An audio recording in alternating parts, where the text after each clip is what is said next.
Notre invité ce matin est député socialiste de la Sarthe. Bonjour Stéphane Le Foll. Bonjour. Nous allons donc parler de la rentrée parlementaire. C'était hier, de l'avenir de la gauche. Ça c'est compliqué, mais avant... Ça sera pour après-demain, oui. Oui, voilà, nous voudrions vous solliciter sur votre passé respectable de porte-parole du gouvernement. Oui. C'est-à-dire parler de l'action de l'ancien gouvernement, puisque la Cour des comptes, Les Échos, le journal Les Échos, et puis aussi le Canard enchaîné en relate ce matin quelques extraits. La Cour des comptes rendra public demain matin un audit du budget 2017, le budget que votre gouvernement a mis au point. Et la Cour des comptes parle, à l'intérieur de ce budget, d'éléments d'insincérité, autrement dit de mensonges. Des dépenses auraient été minorées et du coup, le déficit sera plus important que prévu. Donc cette accusation de mensonge de la Cour des comptes, vous y répondez quoi, Stéphane Le Foll ? Oh, j'y vais répondre avec deux arguments. Le premier, c'est que lorsqu'on est arrivé en 2012, nous n'avons pas fait ce type de procès sur la sincérité ou l'insincérité du budget qui venait. Le deuxième, c'est que tout exercice budgétaire en fin d'année nécessite toujours des ajustements. C'est vrai, ça c'est la vérité. Je suis bien placé pour le savoir. La grippe aviaire que j'ai eu à traiter là en fin de mandat, c'est plus de 200 millions qu'il faut débloquer et qui n'étaient pas budgétés. Voilà, je le dis très clairement. Et c'est absolument évident. Donc après, il y a des ajustements à faire. Non, mais la Cour des comptes parle d'autre chose. Elle dit d'insincérité. Oui, mais je trouve que là... C'est un mot poli pour dire des mensonges. Oui, c'est exactement... 5 milliards, 9 milliards voilà, 9. Oui, eh bien, Oui, on va 5, oui, voilà. on va regarder 9, 5 tout ça. Je pour trouve que c'est une manière de lancer le débat pour le prochain budget très particulière plutôt. Et moi, je conteste cette idée qu'il y aurait une insincérité ou des mensonges. La preuve, c'est que tout va être dit. Si c'était ça, la question qui était posée, tout sera sur la table. Et deuxième point, ce budget avait été bâti sur une perspective de croissance de 1,5. Tout indique qu'on n'aura plus d'1,5. Donc, entre les dépenses exceptionnelles budgétées qui nécessitent des ajustements avec ce qu'on appelle des surgels, c'est-à-dire que dans certains budgets des ministères, on va être obligé de dire eh bien, ce que vous aviez prévu, non, on ne pourra pas le financer. C'est comme ça que ça s'est passé tous les ans. Deuxièmement, en termes de sincérité, je veux le dire à la Cour des comptes, tout ce qu'on avait prévu en termes de réduction de déficit budgétaire, à chaque année, avec les difficultés qu'on a rencontrées, la faible croissance qu'on a eue, on a tenu les objectifs qu'on s'était fixés. On est arrivé à 3,4% de déficit budgétaire, on avait prévu 2,8%. Je ne conteste pas l'idée qu'il y aura nécessairement des ajustements. Ça, je ne conteste pas. Je conteste cette espèce de procès qui arrive là demain et qui va dire insincérité, mensonge, regardez, pour permettre derrière, potentiellement, à ceux qui auront à décider, de pouvoir dire eh bien, on va pouvoir serrer la vis. Moi, je trouve que tout ça... Quand vous dites « nous, on ne l'avait pas fait en arrivant », est-ce qu'il faut comprendre que ceux qui le font sont des mauvais joueurs? Non, c'est pas des mauvais joueurs. Moi, je gouvernement. vais pas critiquer la Cour des comptes. Qu'est-ce que je vous dise? Non, pas la Cour des comptes, le mais de gouvernement. demander un Ah ben, audit. je vais voir. Ah ben, on va Demander voir un exactement audit, ce qui va est-ce se que c'est passer. mesquin? Ah ben oui. Si ça consiste à dire, regardez ce qu'on nous a laissé, et c'est pourquoi maintenant on va être obligé de prendre des décisions extrêmement difficiles, là, j'avouerai quand même que ça serait une mauvaise manière. Ce que nous n'avons pas fait. Oui, je le dis. C'était après Nicolas Sarkozy. François Hollande ne l'a pas fait. On ne l'a pas fait. Voilà. Mais peut-être que vous auriez dû le faire. Michel Apathy, oui, peut-être qu'on aurait dû pour expliquer que la situation est difficile. Ceux-ci sont peut-être plus prévoyants que Emmanuel vous. Macron fait à François Hollande ce que vous-même n'avez pas fait à Nicolas Sarkozy. C'est quand même une accusation. Mais c'est pas une grave. accusation. Je suis pas là en train d'accuser. Je vous rappelle que c'est la question qui m'était posée, c'est que c'est nous qui étions accusés. Bon, je vous réponds. Si ça consiste à faire ce qui va se passer comme d'habitude, une espèce de montée médiatique sur le mensonge et l'insincérité, donc, pour justifier derrière, là, je trouve quand même que tout ça me semble largement exagéré. Et donc la Cour des comptes ne vous paraît pas impartiale? Elle vous paraît la Cour des comptes me paraît bien sûr impartiale. Faudrait-il que dans ce débat, je vous l'ai dit, dépenses exceptionnelles, regard par rapport à ce qu'a été la sincérité des exercices budgétaires précédents, pour avoir un tout petit peu de respect quand même. Voilà. Mais qu'est-ce que vous voulez que je vous dise? La Cour des comptes, elle est libre, elle est indépendante. Voilà. Oui, mais est-ce qu'elle est impartiale? Vous dites oui aussi. Mais vous pensez que non, mais qu'est-ce que vous voulez oui. que je vous dise? La Cour des comptes, elle écrit ses rapports, je ne peux pas vous dire autre chose. Moi, je défends ce qui a été fait. Et je conteste le fait qu'on mette sur la place publique en disant on aurait été insincère, c'est des mensonges comme vous l'avez dit. C'est pas vrai, faut pas exagérer quand même. Bon, très bien. Donc on verra demain avec précisément le rapport de la Cour des comptes Voilà, sur et on regardera l'état quels du sont budget 2017. les sujets. Alors, la gauche, ça va mal, la gauche. Il y en a un qui la quitte d'ailleurs. Tiens, Manuel Valls, c'était hier sur RTL. Une partie de ma vie politique s'achève. Je quitte le Parti Socialiste ou le Parti Socialiste me quitte. J'ai adhéré il y a 37 ans. Je constate avec beaucoup d'amertume, beaucoup de tristesse ce qu'est devenu le Parti Socialiste. Maintenant, moi, je souhaite qu'une seule chose, c'est la réussite du quinquennat et la réussite de la France. Bon, Manuel Valls s'en va, ça vous Non, attriste mais écoutez, oui, c'est toujours quand même... Manuel Valls, il vient de le dire. C'est une histoire qui était liée au Parti Socialiste, à 37 ans. Rocard. Je me souviens d'ailleurs quand Rocard arrive au Parti Socialiste en 93, voir Manuel Valls et voir Manuel Valls pour la première fois, pour ce qui me concernait. Hein, je ne le connaissais pas avant.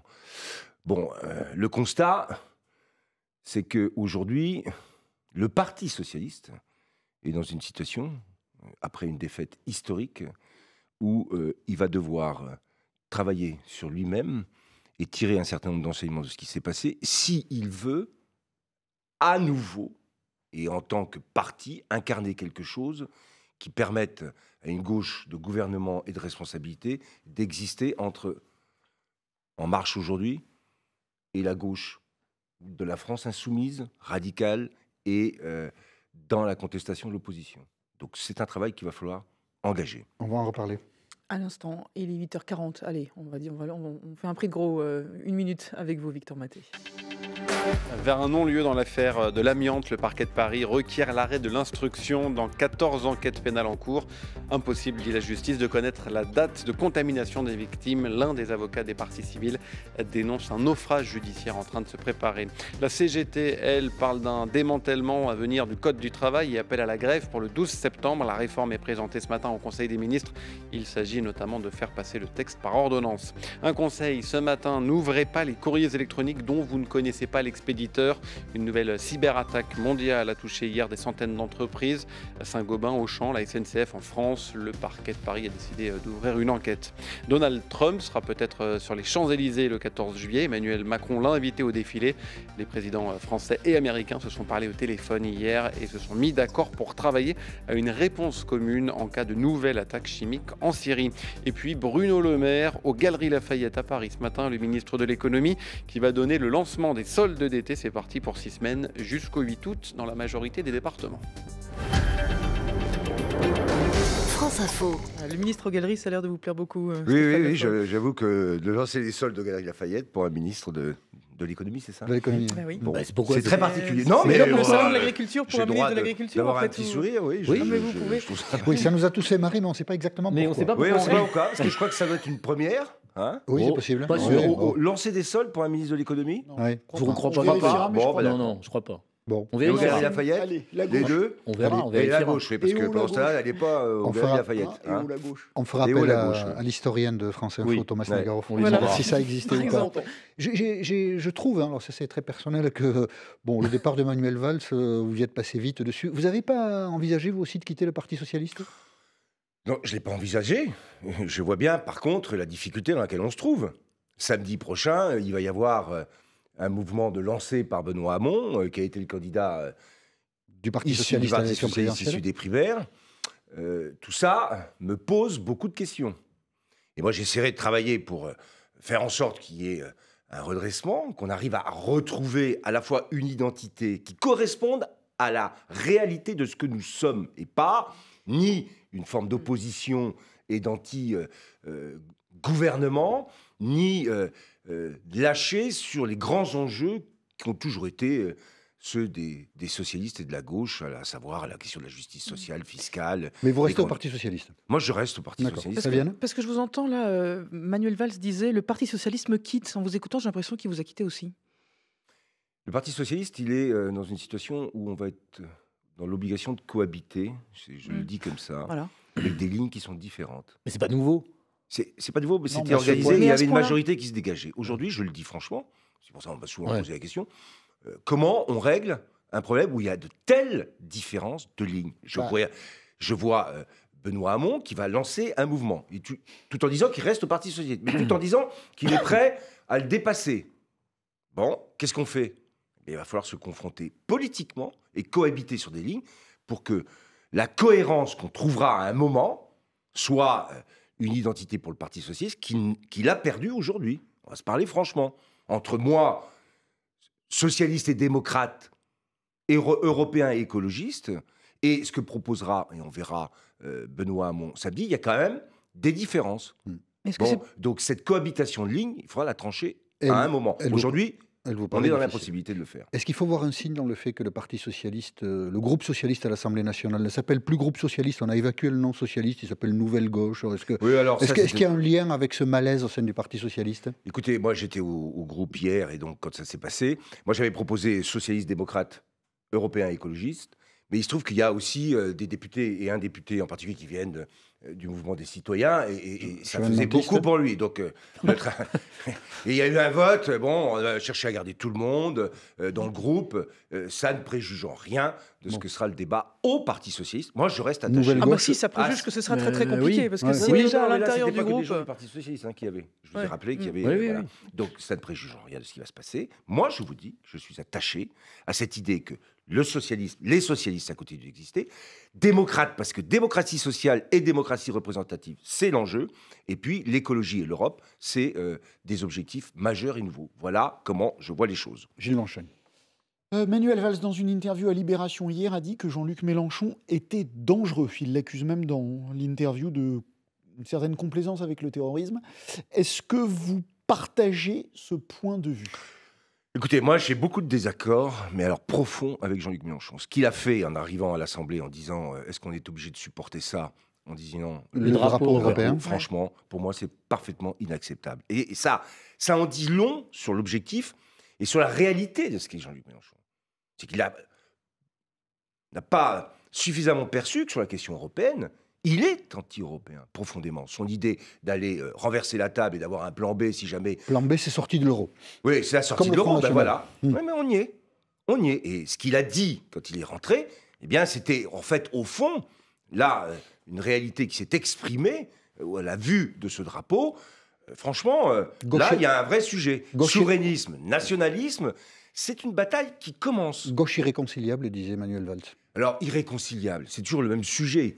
Mais quand Il on y vous a entend, entre des responsables politiques et des électeurs une différence. Il y a des responsables politiques qui emmènent des électeurs. Jean-Luc Mélenchon en fait partie.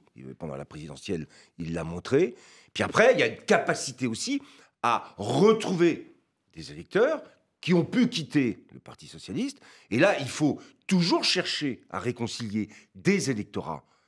Se réconcilier avec Jean-Luc Mélenchon, sur le fond, je viens de vous le dire, c'est pas possible. Parce qu'il a des positions qui, on vient de l'expliquer, en particulier sur la question européenne, et puis alors sur la démocratie représentative, la révocation des élus. Ah oui, ça vous Alors choque. ça, oui, non, parce que je vois bien ce que ça veut dire. On réunit tout le monde sur une place. Non, c'est pas c'est ça. quoi Bah, s'ils ont expliqué, C'est on, quoi on reprend les électeurs de la circonscription. Il faut qu'un pourcentage bien précis des électeurs vote pour la Demande. révocation. C'est une sorte de référendum. C'est ça. Et quand il y a des référendums... C'est pas et- sur une place. Voilà, c'est très bien. Au moins, c'est pas sur une place. Mais quel est le sens de la démocratie représentative si, à chaque moment, on peut révoquer, alors avec des pourcentages, des élus qui viennent d'être élus, alors que c'est le suffrage universel qui fonde la démocratie représentative. Moi, je suis contre, mais profondément contre, ce système de révocation des élus.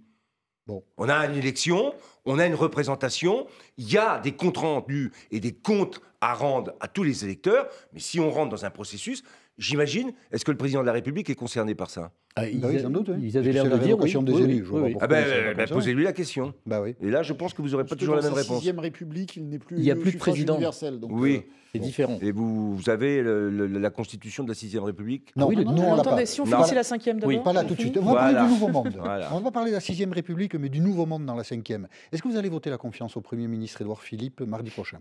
Le débat sera au groupe. Et, le au PS a groupe- dit non.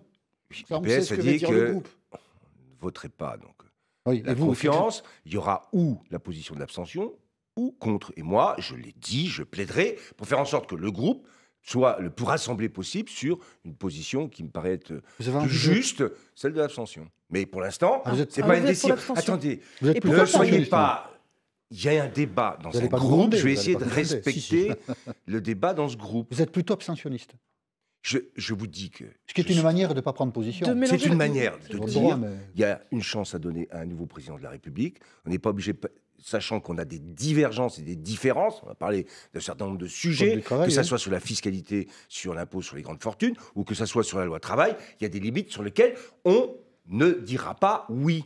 Donc on peut quand même accepter l'idée que dans un débat où il faut être à la fois, je vais dire ça, parce que c'est tellement repris, constructif, mais en même temps vigilant, eh bien on peut trouver cette idée assez simple et compréhensible. On ne va pas aller voter la confiance, puisqu'on aura sûrement des sujets sur lesquels on ne sera pas d'accord. On ne va pas les voter contre, puisque de toute façon, on cherche plutôt à faire en sorte que ça donne des perspectives de réussite pour tout le monde. C'est ça le sujet. En quoi êtes-vous en désaccord sur le projet de modification du Code du travail? La ministre du Travail présente le projet de loi d'habilitation pour les ordonnances. Il va falloir que je regarde tout ça de manière précise, mais il y a des sujets qui sont sur la table, qu'on a connus pendant le débat sur la loi travail, qui avaient été retirés en particulier. J'attends aussi de voir, parce que je ne les entends pas, mais je vais concrètement, ce qui a été... Oui, concrètement, il y a le projet, par exemple, de projet de CDI de chantier. Bon, un vrai sujet qui peut être à la fois... Alors, il y en existe déjà. Hein. Dans le bâtiment. Bon, qu'est-ce que ça veut dire de l'étendre? Jusqu'où et comment? Ça, c'est un sujet qui m'interpelle. Et qui n'était pas dans le projet de départ, d'ailleurs. Qui n'était pas dans le projet de départ. J'ai pas entendu, par exemple, et ça, j'y tiens, les syndicats, la CGT a indiqué ce qu'elle voulait, mais CFDT, FO aussi, dont j'ai bien compris qu'il avait changé aussi dans cette discussion. Donc j'attends aussi de voir ce que me disent les syndicats. Mais tout de suite, je vous le donne, là, il y a un projet sur lequel, qui n'était pas dans le débat précédent, sur lequel je dis attention. Juste un point solde, vous êtes porte-parole du gouvernement en 2016. Le ministre de l'économie Emmanuel Macron se chargeait le matin du 6 janvier 2016 d'ouvrir officiellement les soldes d'hiver dans le cadre du centre commercial parisien Beaugrenelle. Ben, ça m'avait échappé. Ça vous avait échappé? Ah, totalement. C'est vous qui êtes en solde, en fait. Allez, bien sûr, allez, c'est vrai, ils sont sympathiques le matin. Hein. Ouais, c'est sympa. Je vais aller voir les soldes, moi. Je vais solder aussi France Info. Allez, une minute pour solder. Non, pas tout de suite. Il est 8h50, Victor Maté, là. Des palettes et des pneus en feu, la colère des salariés de GMS dans la Creuse, dans l'attente d'un éventuel repreneur. Hier soir, après une réunion à Bercy, des investissements ont été promis, une dizaine de millions d'euros de la part de Renault et de PSA pour moderniser le site de l'équipementier automobile. Le système informatique de la centrale de Tchernobyl ou encore un grand laboratoire américain et quelques-unes des victimes de la cyberattaque mondiale d'hier. En France, Saint-Gobain et la SNCF notamment ont été affectés. Le parquet de Paris ouvre une enquête. Un contrat à mi-chemin entre CDD et CDI, l'une des pistes de la nouvelle loi travail. Ce matin au Conseil des ministres, c'est la possibilité de faire passer le texte par ordonnance qui est présenté. La CGT, elle, appelle d'ores et déjà à la grève. Ce sera le 12 septembre. La barre des 2 milliards d'utilisateurs franchis par Facebook, au moins une personne sur 4 dans le monde se connecte désormais tous les mois au réseau social. Et puis 13 000 gendarmes, 10 000 policiers mobilisés pour le Tour de France. La grande boucle part samedi de Düsseldorf en Allemagne. France Info. Stéphane Le Foll est avec nous sur France Info jusqu'à 9h. Et la question, Il n'est pas au solde, hein, je le dis tout de suite. Non. Si on peut plus rigoler. Et c'est Gilles Bornstein qui n'est pas en solde non plus pour la question. Bravo. Le Comité consultatif national d'éthique, dans un avis très attendu, vient de se prononcer pour l'ouverture de la PMA, la procréation médicalement assistée, aux couples de femmes et aux femmes seules. Alors on sait que ce sont toujours des matières très sensibles, très irruptives dans la société française. Souhaitez-vous que le gouvernement suive l'avis du comité d'éthique? D'abord, ce comité avait été saisi par François Hollande. Je crois que c'était en 2013 ou 2014. Il y a 4 ans. Il y a 4 ans. C'est ça. Donc il a fait un travail en prenant le temps nécessaire pour pouvoir analyser les enjeux éthiques de toutes ces questions. Et c'est très sensible.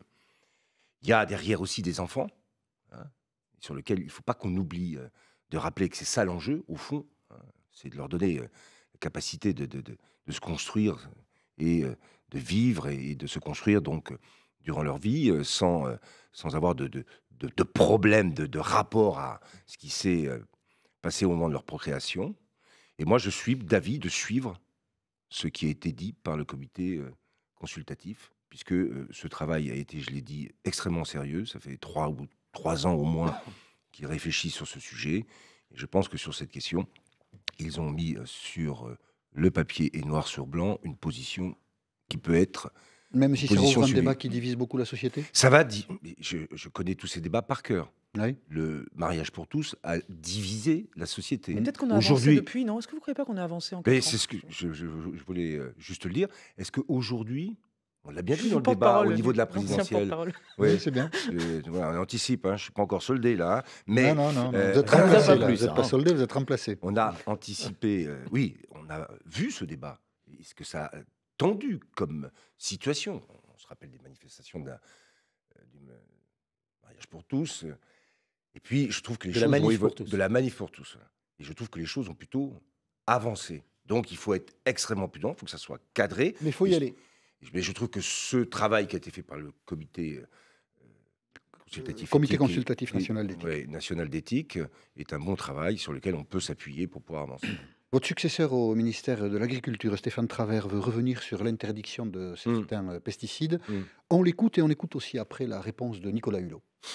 Ce que nous souhaitons, c'est que nous puissions continuer à bénéficier de l'utilisation d'un certain nombre de produits dont le caractère de dangerosité n'est pas affirmé. Vous revenez sur l'interdiction. Parce qu'elle n'est pas conforme au droit européen. Voilà, et il a été tout de suite repris à la volée par Nicolas Hulot, ministre de l'Environnement, qui a dit « moi vivant, pas question ». Quand il y a un quiproquo et un malentendu ou qu'on n'a pas pris soin de croiser nos points de vue, moi je suis un homme de dialogue. Ça paraît prétentieux de dire ça. Bon, par contre, il y a des sujets sur lesquels je ne veux pas faire de concessions. Voilà, c'était ça le passage important. Il ne veut pas, j'avais bien compris, parce qu'au début, c'était plutôt... Il ne veut pas faire de concessions, et il disait en matière de santé publique, pas de sur concessions. ce sujet. Oui, alors oui. 2012, été 2012, Stéphane Le Foll, ministre de l'Agriculture, supprime 3 néonicotinoïdes qui étaient liés directement à des protéagineux qui font des fleurs et sur lesquels les abeilles viennent. Et l'ANSES avait clairement indiqué que dans ce cadre-là, il y avait un risque de mortalité, de surmortalité. Il était bien, Stéphane Le Foll. C'est le premier, c'est moi. Ouais. Et en plus, comment vous en parlez à la troisième personne? Et en plus, oui, parce que je voulais. Et en plus, je suis allé au niveau européen et on a obtenu le moratoire sur ces néonicotinoïdes utilisés pour des plantes qui avaient donc une vocation mellifère. La loi de la biodiversité arrive en 2016, je crois. Voilà. Bon. Et là, s'engage un débat sur l'interdiction totale de tous les néonicotinoïdes. Et c'était dès 2017. Et là, j'ai été obligé d'intervenir pour dire non, vous ne pouvez pas. Dès 2017, c'est impossible. Donc, dans la loi, 2018-2020, voilà. Et entre 2018 et 2020, il y a des dérogations qui peuvent être données à nouveau par l'ANSES en disant, comme il n'y a pas d'alternative, on autorise. C'était ça le sujet. Alors, dans ce qu'a dit Stéphane Travert, il a parlé des dérogations. Mais est-ce qu'il a parlé de celles déjà prévues entre 2018 et 2020 ou est-ce qu'il a voulu indiquer qu'il voulait poursuivre les dérogations après 2020 ? C'était la question qui était posée. Ça vous a semblé ? C'était plutôt ça. Oui. Bon, donc là, ça a changé la loi. Et donc il a raison ou il a tort? Je pense qu'il avait tort sur ce sujet. Parce que donc là, il ne faut pas... Nicolas Hulot dit, ne bougeons pas, ne changeons pas la loi. C'est ce qui avait été fait. Et moi, vous êtes plutôt d'accord avec Nicolas Hulot? Je suis plutôt d'accord avec Nicolas Hulot, parce que je m'étais justement battu pour ne pas avoir l'interdiction en 2017. Il a reporté, parce que j'avais parfaitement compris, et à l'époque dit, que c'était impossible à mettre en œuvre aussi vite. Voilà, donc on a pris... voilà, il y a eu un débat... je m'étais exprimé au début, et puis après, le vote a eu lieu. Donc le ministre de l'Agriculture a eu tort de paraître vouloir oui, mais c'est pour ça que j'essaye de nuancer, parce que quand il parle, et vous pouvez regarder, il parle de dérogations, elles étaient déjà prévues entre 2018 et 2020, et est-ce qu'il avait en tête post-2020 ou pas? Donc au lieu de faire un procès, mais voilà, je rappelle simplement les faits. Gilles Blanchon pour terminer. François Hollande, ça vous dit quelque chose?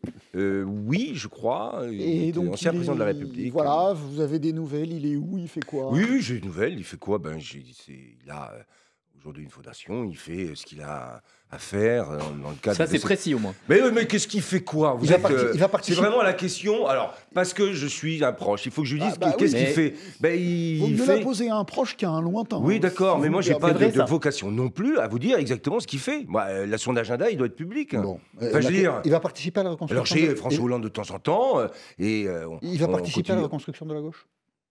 Non, je ne crois pas qu'il ait envie de participer. Il sera un personnage... Enfin, un homme politique qui, bien sûr, a une parole et une voix. On a appris hier qu'Emmanuel Macron avait invité Donald Trump aux festivités du 14 juillet. Jean-Luc Mélenchon vient de dire Donald Trump n'est pas le bienvenu. Qu'est-ce que vous en pensez? Oui, je pense que c'est une invitation qui a un sens, puisque c'est le 100e anniversaire de l'arrivée des Tomies qui était arrivé à Saint-Nazaire, je comprends. Mais en même temps, c'est assez paradoxal, donc j'avais appelé ça une petite invitation paradoxale, puisque c'est dans le même temps où Trump prend des positions protectionnistes On va y revenir. Protectionniste et sur la question de la COP21, où Bienvenue il a claqué pas. la porte au niveau de Paris. Donc, Bienvenue ça peut être pas. un bienvenu à condition que derrière, il y ait une confrontation sur les grands enjeux du monde. Ça ne peut pas être simplement bienvenu. On ne va pas nier l'histoire et notre amitié avec les États-Unis, Merci, mais on doit Stéphane rappeler le Foll. présent Merci Stéphane. et nos différences d'avoir et nos accepté- divergences. C'est terminé d'avoir accepté l'invitation de France Info. Merci Donc, il va et faire vive les les soldes. Donald Trump. Vive les soldes. Allez, Voilà. à demain.